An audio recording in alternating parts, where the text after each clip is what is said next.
വേദാധ്യയനമപ്യേതൽ ബ്രാഹ്മണ്യം പ്രതിപദ്യത്തെ.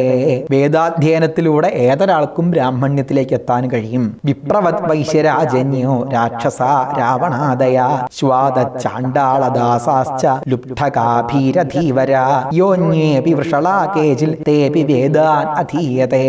ഭവിഷ്യപുരാണത്തിൽ പറയാണ് ശ്വാദ ചണ്ഡാള ദാസാശ്ച. ശ്വാദൻ ചിലരാണ് നായയെ പാചകം ചെയ്ത് ഭക്ഷിക്കുന്നവര്, ചണ്ഡാളര് ദാസന്മാര്, രാക്ഷസ രാവണാദയ രാവണനെ പോലുള്ള രാക്ഷസന്മാര്, ധീവരന്മാര്, ആഭീരന്മാര്. കുറെ കാലം ഭാരതം ഭരിക്കുകയും ചെയ്തിട്ടുണ്ട്. വടക്ക് പടിഞ്ഞാറൻ ഭാഗത്തൊക്കെ ഭരണവും കൂടി നടത്തിയിട്ടുണ്ട് അവര്. ആഭീര രാജാക്കന്മാര്, ധീവരാഹ ധീവരന്മാര്, യേന്യോപി വൃഷളാ കേചിൽ കേപി വേദാനധീയതേ. അങ്ങനെയുള്ളവരൊക്കെ വേദങ്ങൾ പഠിച്ചിട്ടുണ്ട് എന്നാ ഭവിഷ്യപുരാണം പറയുന്നത്. കൃത്യമായിട്ട് പറയാണ് ശൂദ്രാഹ ദേശാന്തരംഗത്വാ ബ്രാഹ്മണ്യം ക്ഷത്രിയം ശ്രിത.